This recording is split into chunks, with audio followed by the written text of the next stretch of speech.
On this episode of Dollars and Cents, we're going to sit down and talk with CEO Scott Mitchell and new CBO Eric Pearson about HAPO's recent acquisition of Community First Bank. Let's go talk with the gentleman now.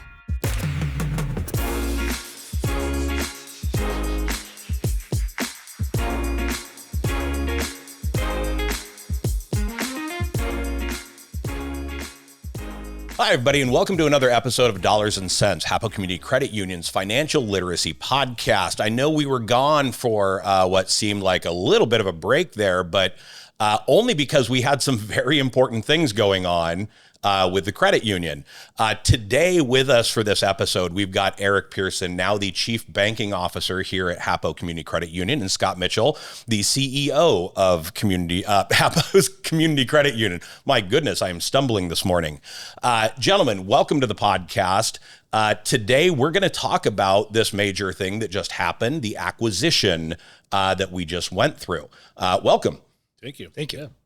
So over the past, I'll let you guys talk about the length of time that this has been undergoing. HAPO has acquired Community First Bank here in the Tri-Cities area. Go ahead and talk to us about the strategy, the plan, the long-term goals that this acquisition and merger of these two entities does for our communities, for both of the entities themselves. And I'll start with this, Eric. I think the genesis of this conversation started with HAPO Community Credit Union's desire and Community First Bank's desire to be relevant, right? Relevant in the marketplace, relevant in the community, and remain relevant with our members, their former clients. And in order to do so, right, you need scale. And scale is important in our business. Scale, size, with scale affords you certain luxuries to invest in technology, to invest in other areas of your membership, to invest in areas of the community. And although HAPO Community Credit Union and Community First Bank in the Tri-Cities has historically done a phenomenal job investing in our community and being very relevant, right? The future of banking is moving in a direction where consolidation is happening throughout our industry, and that happens throughout all industries, right? The big get bigger, the small decide either they can compete or they can't, and HAPO needs to be at a size where we remain at the top and relevant in our community and to our membership. So the genesis of this is Community First Bank has had a phenomenal reputation in the community as far as the best commercial bank in the Tri-Cities area. With the best people in that area. And we have great people at HAPO, but Community First Bank has great people too. So the genesis of this started with a conversation related to a particular loan. And this loan was at a size where it was beyond the regulatory limits of Community First Bank. So we have, obviously, Eric and I have been in the community for a long time, and we know each other. And I'd say we were very friendly at the point we had this conversation, including some other employees at Community First Bank and HAPO. And we competed, but they were truly, Community First Bank was truly a very niche commercial bank, right, that dealt with member business loans, what we'd call member business loans, what they would call business loans. So they had a loan that was beyond their capacity, and they thought of us to go, let's partner with HAPO to offload a part of that loan to us on our balance sheet. And it was a great community and individual and business that we said, heck yeah, we would love to be part of that loan. So that started the conversation really of a partnership.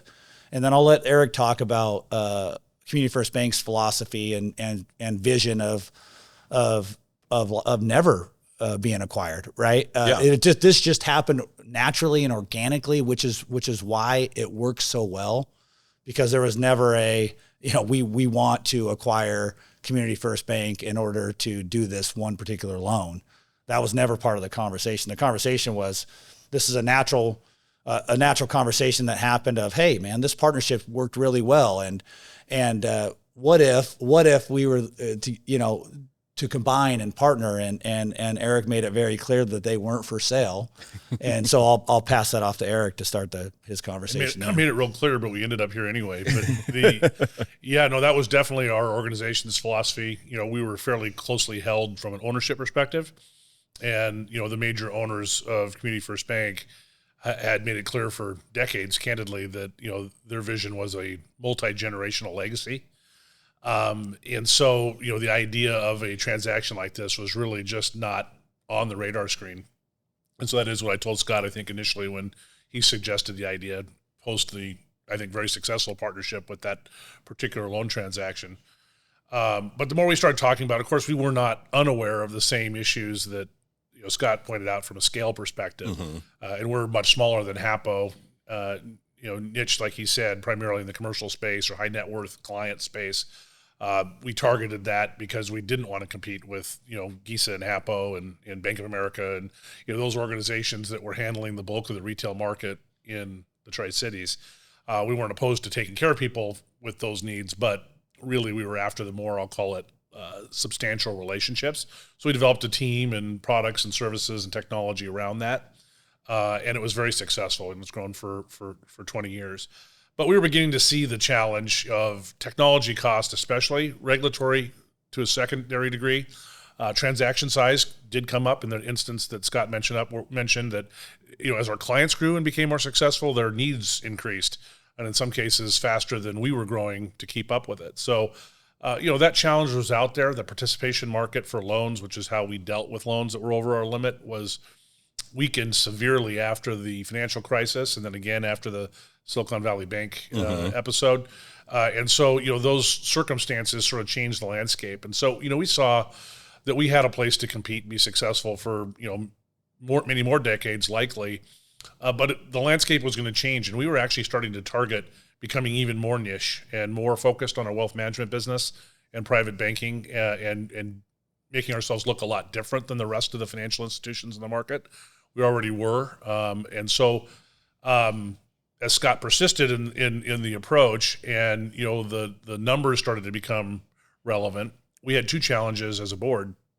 One was we have a fiduciary responsibility to our shareholders to be able to show that, gosh, we can outperform organically the offer that was presented to us. And we were not convinced that that was a true statement, that would be an honest thing to go back to our shareholders and say.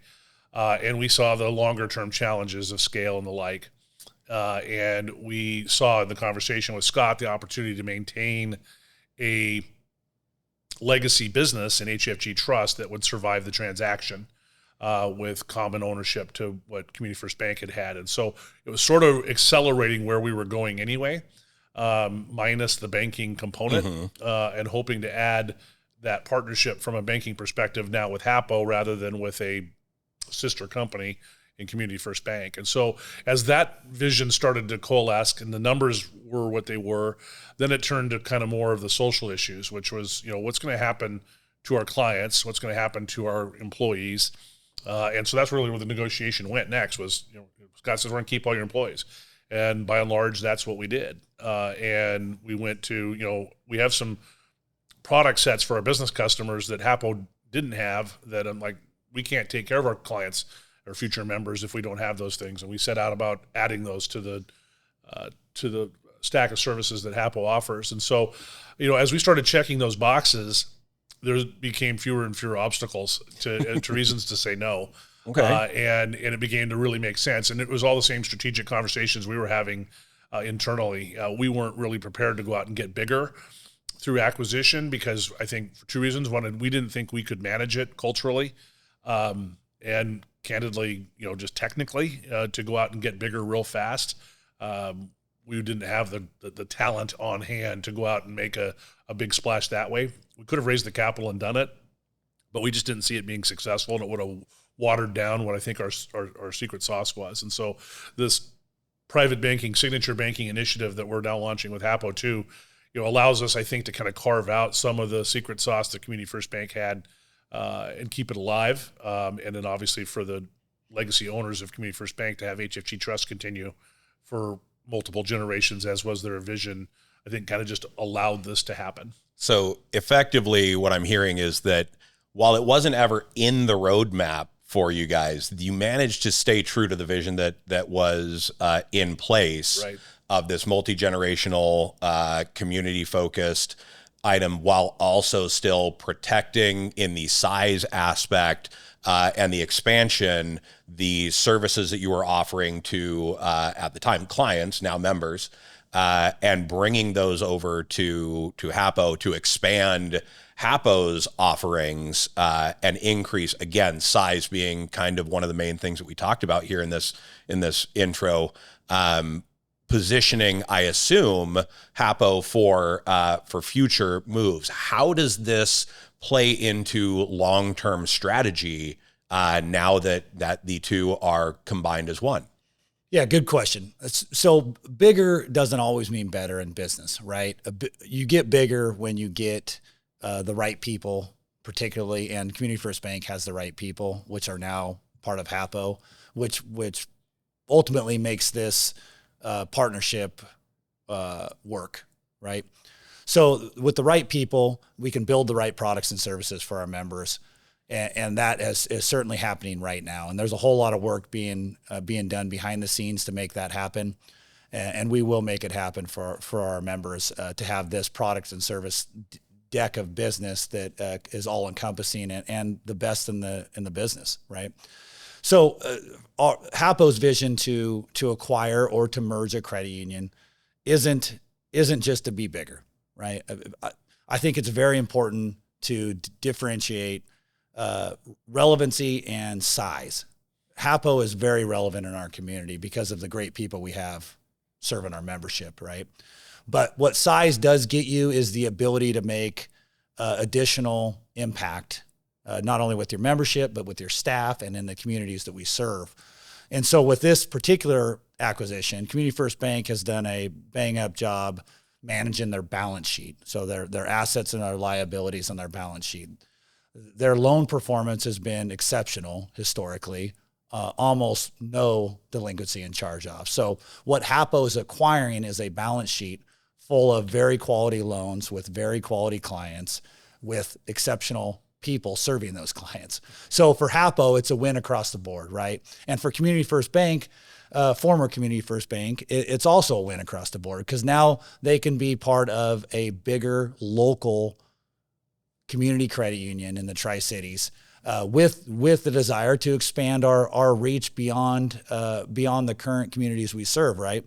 And that desire to go beyond, we're currently in Vancouver and Portland and up the valley and Prosser and Sunnyside and Yakima and down towards Walla Walla and down towards Hermiston. Mm-hmm. And that geographical presence, it allows us to offer our products and services and our good people, right, to deliver those products and services across boundaries and expand those boundaries, which is very important for a financial institution to not just be so localized that they miss the opportunity to continue to serve beyond their current boundaries. And this transaction, this acquisition, allows us to utilize the performing balance sheet of formerly Community First Bank to then continue to offer more products and services, more loans, additional branches potentially in areas that we're currently not serving. So that scale that we get from this acquisition will be of great benefit to our current members and future members. Now, we could probably have achieved that same scaling up over time with, say, opening new branches across different regions. Does this accelerate that type of expansion for us? Would that be a slower move and therefore an acquisition provides a bigger burst to be able to scale up to that? Because I know that we're picking up 4 new locations with the existing Community First, including going all the way up into Connell, as you mentioned, the footprint that we're serving. It does. And the Connell piece is very interesting for us because that's a new area, a new market for us, which we think is going to be a great market, particularly on the consumer side of the business in Connell. The other locations will just help us strengthen our posture in the Tri-Cities, particularly. But the scale we get in scale, and I use it often, and everybody uses scale often, right? And that size that you get from growing, right? It just allows the credit union to better position themselves for longevity in the future, because other credit unions are buying banks and other credit unions are merging other credit unions, and the big credit unions are coming into our market.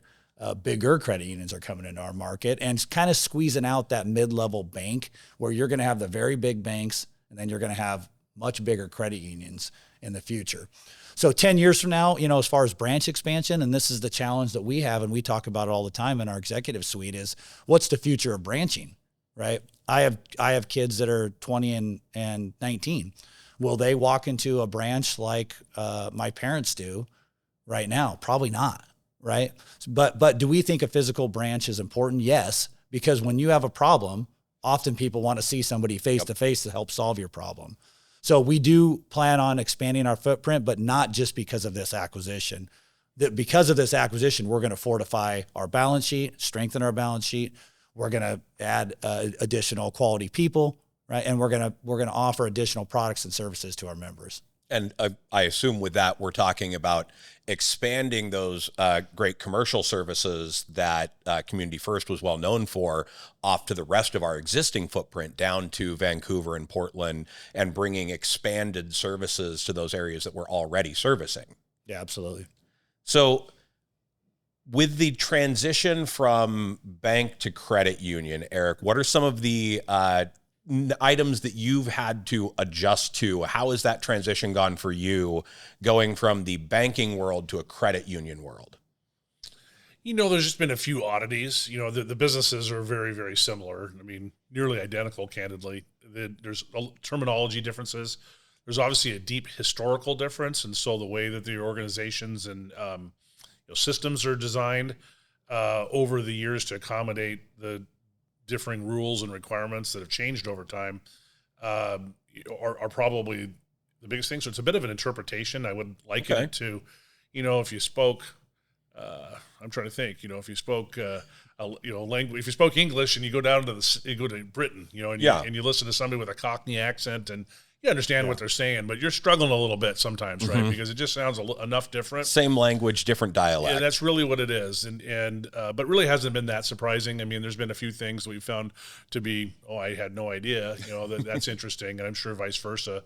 But the bigger issue, I think, was the commercial retail focus. That's and we knew that was a difference. And again, I think back to why it was synergistic combination is that we brought something that HAPO didn't, wasn't their strong suit, and HAPO brought something that certainly wasn't ours on the retail side. And so, marrying those together, and you brought up community earlier, it kind of glossed over that, but for us, that was a big reason that the deal also made sense, was that to be acquired, to still have local ownership and decision-making in the Tri-Cities was very important to us, because, we've seen the Tri-Cities go without having a local bank.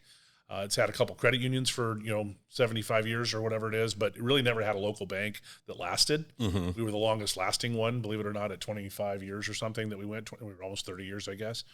And so to be able to continue at least having that control, and to Scott's point, as you look to go beyond the community, which is necessary, and I think important to have that geographic diversification and to serve a wider audience. So what happens, and it was our fear in growing, was that you take your eye off the ball locally. But when you have scale, that's another thing it allows you to do, is that you can have sufficient talent dedicated to keeping their eye on the ball in the home community while you go establish these, really nice businesses in new communities. And so I think that's another advantage that, the acceleration and growth that this acquisition brings will help foster. So the acquisition, everything has happened. We're about a month in at this point in time. From both of your perspectives, how do you feel everything has gone so far? And does it look like it's basically heading out the way you expected?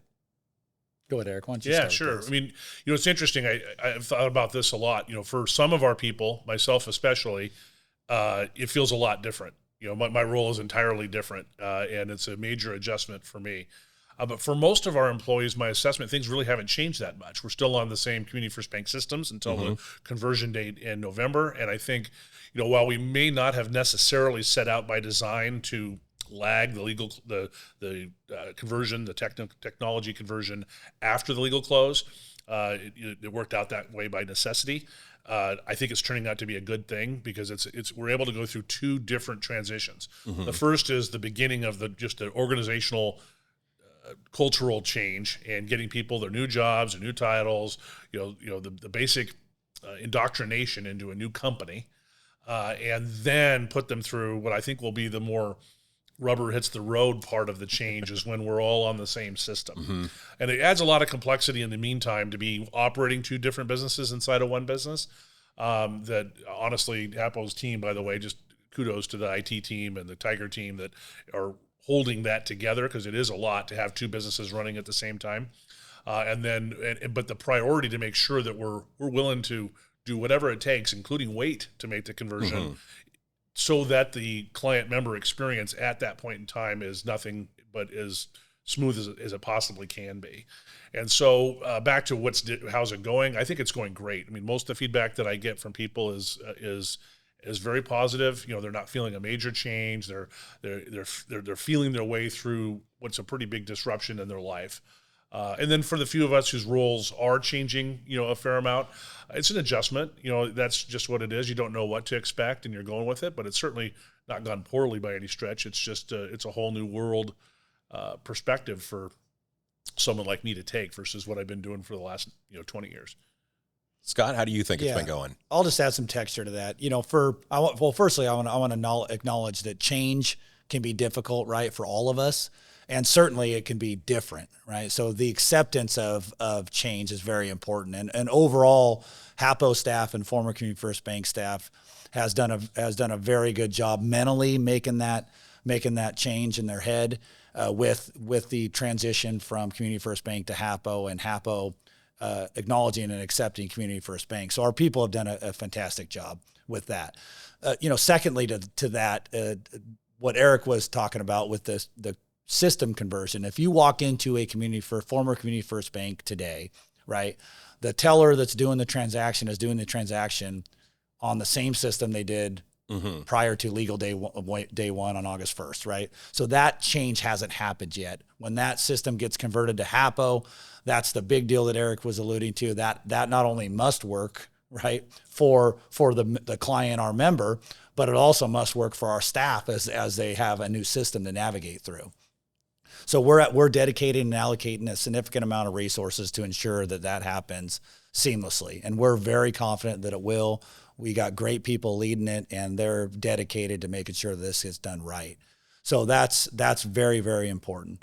But as we navigate from now until that conversion date, whether that's in November or whenever it needs to be to make sure that it's done right, it's kind of this area where we're operating two businesses like Eric talked about. So from a technology standpoint, right, it's been a little bit of a challenge for our staff, but Ashley Ward and her team has done a phenomenal job implementing our hardware, our security, with the Community First Bank systems to ensure that one, our membership's money safe and sound, right, from a security standpoint, from a technological security standpoint, and two, the systems work, right? You got to be able to still walk into a former Community First Bank branch and print a debit card if you need a debit card.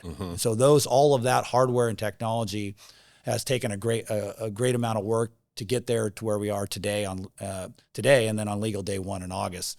So now the real rubber meets the road. What Eric again was alluding to is this full system conversion. It's not just our banking system, right? It's loan origination systems, it's document systems, it's all systems that Community First Bank operated on or currently operating on, but will formerly operate on, that has to transfer over to HAPO systems.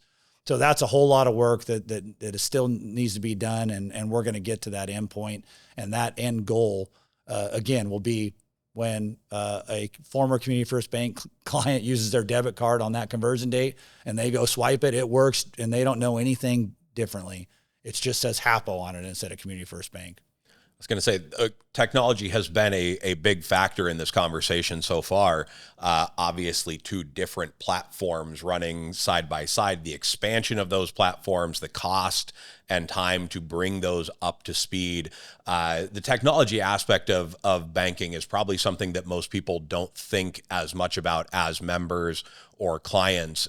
They swipe their card, it works, everything's happy, and they don't think of all the systems that go into that. We've had 1 or 2 episodes where we've talked about banking technology and how that works. You'd mentioned our branches always going to be relevant, and I think you're right in saying that yes, they will be, because people do seem to love that face-to-face, especially when things aren't going well. There's nothing like talking to an AI chatbot when all you really want is to talk to a person to get the point across.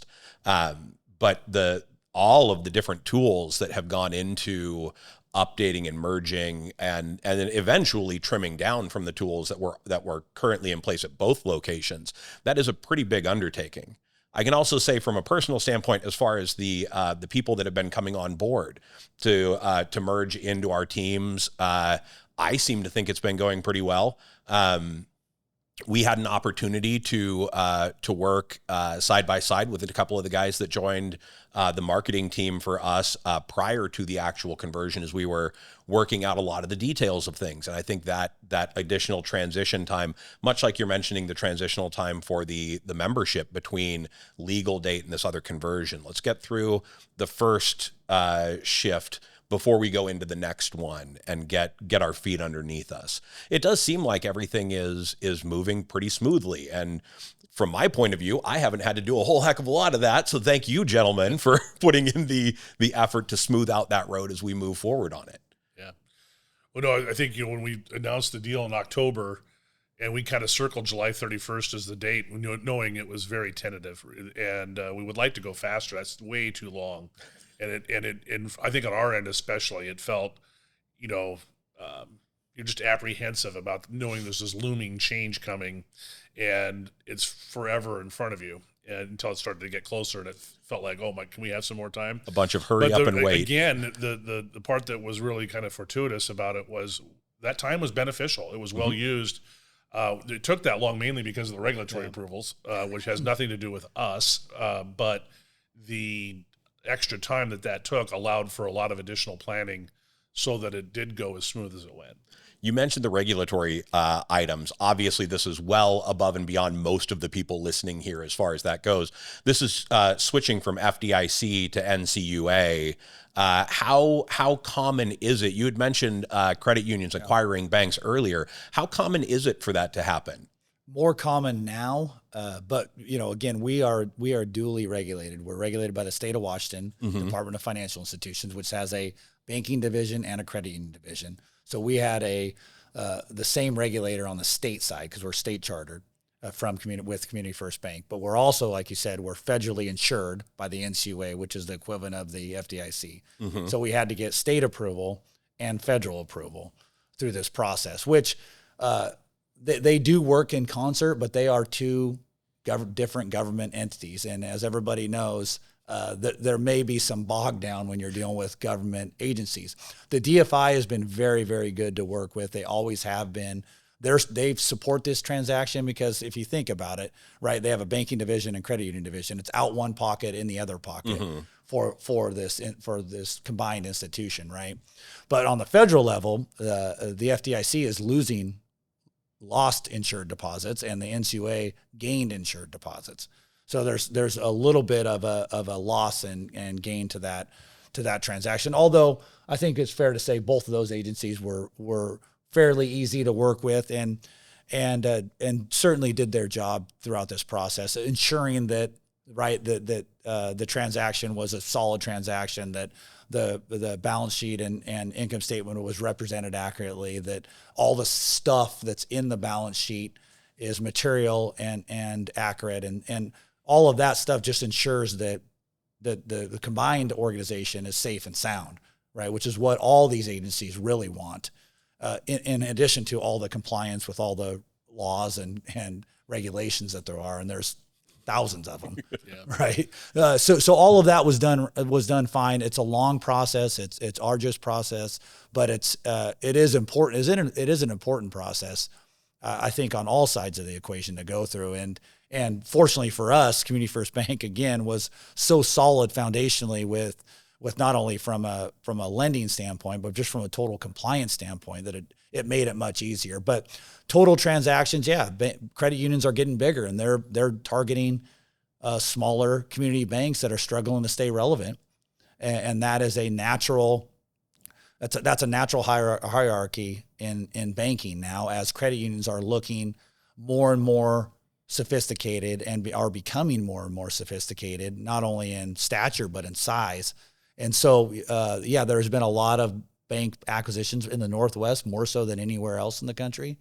Although our state regulator closed the ability for Washington charter credit unions to buy Washington banks, and that's a whole separate topic. It was misguided at best, but the end result was it effectually will end all bank acquisitions as a way to balance their budget in the state of Washington, which is not balanced. So again, that's a whole different conversation. But for us, this acquisition was the right time with the right people with the right organization. All right. You did mention with Silicon Valley Bank at one point in time and how that kind of changed the landscape. How long ago was that at this point in time? We're at almost 2 years ago that happened? 2022. Oh, okay. So we're pushing almost 3 years now, and we're still seeing the ripples of that throughout the financial industry landscape. Well, I less so for the reasons that what transpired. I guess actually it was 23, so it is almost 3 years ago. It was like February of 23. And but I think it's changed. The bigger change was the financial crisis, and the reason is that what happened in that time period was it was a real credit problem, and so banks and credit unions were failing because they made bad loans, and the economy. Well, they made weak loans, and the weak loans turned into bad loans because the economy faltered. And some markets obviously struggled more than others. We were very fortunate to be in the Tri-Cities, so I can't take all the credit. But I think also both HAPO and Community First Bank have always been fairly conservative in their lending practices, which enables us to survive economic turmoil better than others. And the big issue was concentration risk in the financial crisis. And so when that happened, a lot of what I would have said industry norms that existed before that went away. And loan participations in particular, where one bank deals with another bank to help them with an overline, the level of trust from one bank or one credit union to another diminished significantly because there were lots of stories of people being burned by it. And I think after Silicon Valley, what happened is people just sort of retrenched because there was a major disruption in the market. It really, to some degrees, that was a panic, right? That created a consumer panic to some degree as a result of what happened, that every financial institution had to react to, whether they had a reason to need to react or not. They were being forced to react to it because their members or their clients were reacting to it. And so that caused everyone just to tighten up a notch, and it limited further an already fairly tight relationship between one institution and another. So less of a regulatory change and more of kind of an attitude change. Yeah. And I know you mentioned the panic aspect. When we talked about this previously, Scott, it was also kind of partially that social media, that brush fire aspect of the things that came out of there, which would make sense as far as like how that happened. But so it's mostly just an attitude change, not an actual financial landscape situation that seems to have not for the smaller there. banks. The SVB thing did change the regulatory landscape for the largest institutions. Okay. Because those were very large institutions, and that's why I got headlines, right? Some bank in Indiana that's got $80 million in deposits has the same thing happen. No one hears about it, but that was a big deal. And, and some people made out pretty well, as is usually the case. Well, so it sounds like, once again, we have managed to, in this conversation, work ourselves to a point of getting a solid foundation. The acquisition and the merging seems to be going very well and smoothly at this point. Is there any other final thoughts or comments that either of you want to make at this point? Not that I can think of. I think we're just looking forward to building out, the combination, where the synergies exist. And we're not talking about operational synergies necessarily, although I think there'll be some of those. The bigger focus is the client member experience synergies.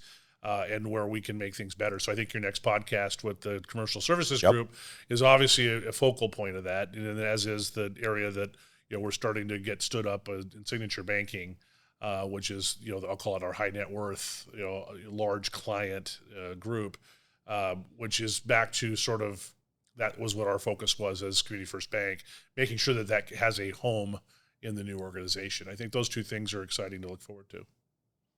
Yeah, and I'd just say, as a credit union, I think it's important for us to always be aware we are a member-owned, financial cooperative. We take our members' money, we pay them a good rate for their money, and we make loans with that money to other members, right, at a good rate. And so that cooperative nature of our business is important for HAPO and important for all of our membership, right, across the spectrum.